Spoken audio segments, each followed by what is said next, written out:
واقعه په 1994 کې زما مامو جان سره پیښه شوې وه. زما مامو جان نوم دلاور شاه و. مامو جان ماته ویل چې په هغه وخت کې موټروي نه وې او یوازې یو سړک د تګ راتګ دپاره استعمالېدو، چې په هغه وخت کې د هغه کاروبار په ټول پاکستان کې خور و او کاروبار او میټینګ دپاره کله به هغه یو ښار ته او کله به هغه بل ښار ته تلو. داسې یو کار دپاره زه اسلام آباد نه مري ته تللم، نو خپل موټر چلونکي ناصر خان سره زه سهار وختي د مري په لور روان شوم او له مختلفو لارو دبده صاحب بالاخر هغه دفتر ته ورسولو چرته چې میټینګ شروع و. ناصر خان هلته موټر پارک کړو، میټینګ شروع شو او د میټینګ پای ته رسېدو ډیر وخت واخیستل او ماښام شو. هلته کې یو ځوان مدیر فهیم سره میټینګ ډیر ښه پای ته ورسېدو. ما د هغه کار او د هغه محنت ستاینه وکړه او هغه زما ډیره مننه وکړه. نو فهیم ماته ویل چې شپه دلته تېره کا، ځکه په دې وخت کې له دې ځایه وتل له خطرې خالي نه دی او سبا سحر وختي لاړ شئ. ما ډیر هم ضروري کار لرلو، نو ما د هغه مننه وکړه او د وتلو لپاره تیار شوم. په لاره کې زه ډیر ستړی شوی وم او په موټر کې اوده شوم. ناصر خان موټر چلو، بیا یې څنګ ته یو توره څیره ولیده، خو کله چې بیا وکتل نو خپو د لاندې ځمکه یې راښکته شوه. د غاړې په عکس کې یو بدرو زموږ د موټر تر څنګ روان و چې سرې جامې اغوستې وې او اچانک هغه غایب شو. چې هغه مخ ته وکتل نو هغه بدروح د موټر مخې ته روان شوه.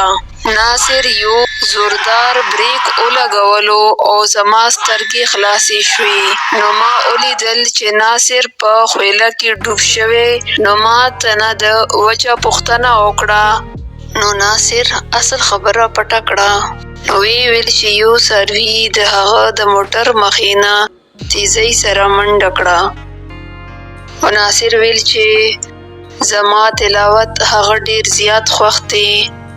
نو ما سره د دعاګانو کتاب و، نو ما د دعاګانو تلاوت شروع کړو. خو هغه بدروح زموږ د موټر سره الوتل شروع کړو. مخکې یو موړ راغلو نو هغه خطرناکه بدروح زموږ د موټر مخې ته راغله. هغې خپل دواړه لاسونه او پښې غځولي وو. زموږ د موټر شیشې ته نږدې راغله او موږ چغې وهلې، خو ناصر په زورورتیا او بهادرۍ سره موټر وګرځولو او موږ له هغه ځای روان شو. لږ لرې د چای دکان و او دکاندار په یو بینچ ناست و چې چای څښلې. کله چې موږ هلته لاړو هغه موږ ته په حیرانتیا سره وکتل او وی ویل دغه وخت له دې سړکه څنګه. هغه موږ حالت ولیدو نو پوه شو چې څه نه څه پیښه لازمي شوې ده.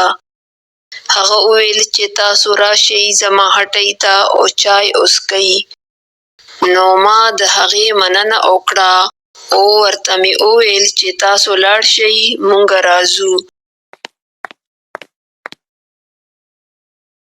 ناصر ته مې وویل چې د چای له څښلو د وروسته به لږ دمه شو او بیا به خپل سفر پیل کړو.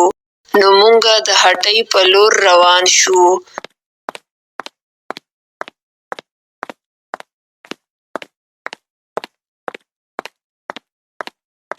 او هلته پراته کټونو کې کېناستو.